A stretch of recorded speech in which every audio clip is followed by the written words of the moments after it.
Thank you. That's great. I'd just like to say, let's just have a round of applause for the Badger Trust and everyone that's here today. The Badger Army is alive and kicking, and it makes me feel so good to see so many of you here. You know, back in 2016, I wrote this book, Badger to Death, The People and Politics of the Badger Cull, and I hope some of you read it. It was sent to every MP in the House of Commons because we raised £15,000 in a week to actually send it to them. But for me, that was my journey of trying to lift that veil of incompetence, negligence and deceit at the heart of this policy that has led to 230,000 badgers being slaughtered, the biggest destruction of a protected species in living memory, pushing animals that have lived in parts of our country since the Ice Age to the verge of extinction. As Mark has just told you, killing most of those animals by a controlled shooting method that the government's own committee, when it set it up in 2013, said was cruel and ineffective and left many badgers to drag themselves off to die, 5 minutes or more of blood loss and organ failure. Do any of you think that's right? No! It's an utter bloody disgrace. But you know, it's cost nearly probably 60 to 100 million pounds of your money to do this, and it's brought no benefit whatsoever to the farming industry.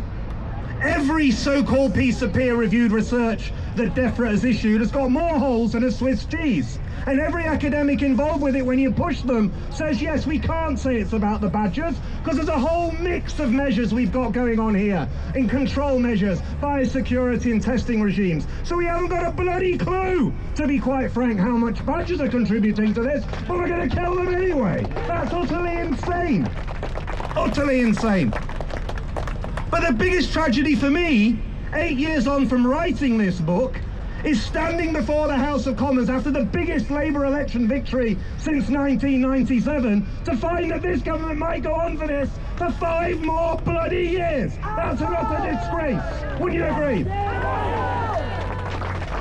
And you might ask yourself, why did we get to that point? Surely people like me and others around here that have been working so hard, were constantly working with Labour in opposition, and they were putting great manifestos out, even with badgers on the cover, saying they would stop the badger cull. Yes, they were. Yes, but I can tell you now what's happening at the very moment in Downing Street is that Rachel Reeves and Keir Starmer are preparing the ground to go back in with the National Farmers Union and tell them the brutal reality that Brexit is going to cost the farming industry a huge amount of subsidy support, and there's going to be less money for that industry in the future. And you know what?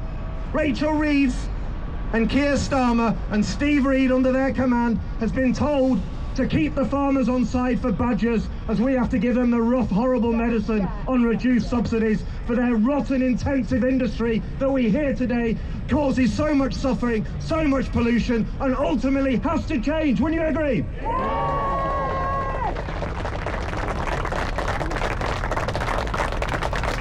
And that is the tragedy of all of this.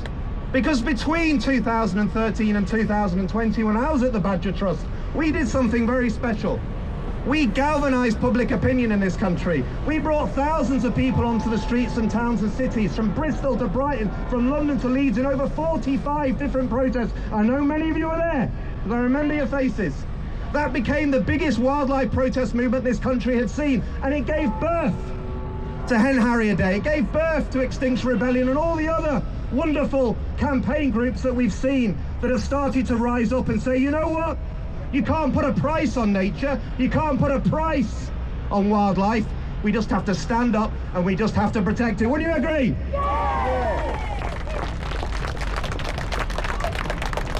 For too long, I'm afraid, this debate has all been about the livestock industry and about its economic viability. It's not about changing the livestock industry and valuing nature and our natural landscapes. And we must bring that balance back to this debate. Everyone has a choice, quite rightly, about what they choose to consume food-wise, but ultimately what we shouldn't all be doing is subsidising a farming system that at its heart has inherent cruelty, has a massive disease risk element based upon it, is causing huge climate changes, because it's not just the water companies that are causing that problem, ladies and gentlemen, it's the farming industry as well.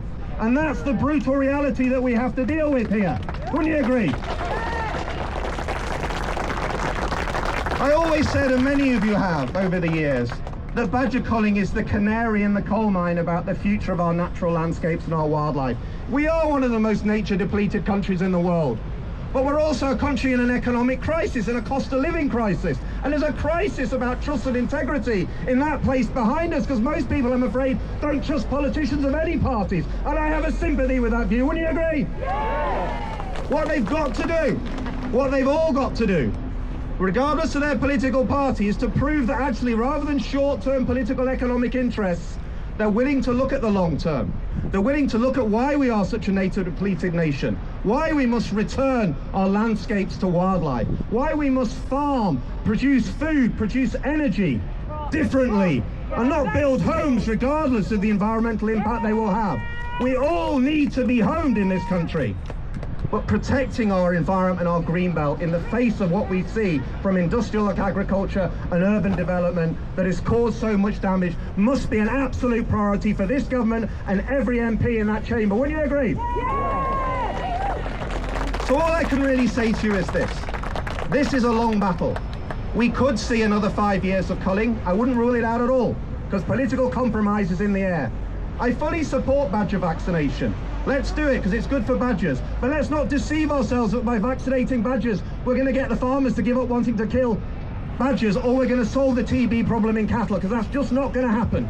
And we need to stay united as a wildlife protection and conservation movement, that no more badgers should die, no more should be disgustingly slaughtered in the way they have, no more taxpayers' money should be wasted. There is no excuse, and we need to call out the DEFRA officials who've lied, the government ministers that continue to lie for them, the livestock vets, the academics in Oxford and Cambridge and other places that have constantly blamed the badger when they know damn well that this animal is an innocent victim of an intensive livestock industry that has spread this disease into the wildlife corridor. And let's not forget where this TB disaster came from.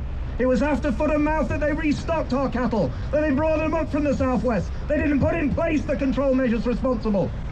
In 2001, there were 4,800 TB reactors in the herd on average a year. By 2003, there were 28,000, and it hasn't fallen, no matter the fact that you've killed 230,000 badgers, probably spent £100 million on the biggest wildlife destruction policy that any of us can remember. So enough is enough. Stop the killing. Stop the badger blame game. Hold the farming industry to account to change for the good of society and the environment and animal welfare. And let's leave our precious wildlife alone and value it for what it is. And we must keep standing up and we must keep fighting for it. Thank you very much.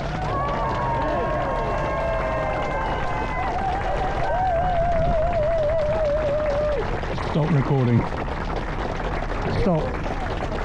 Stop recording.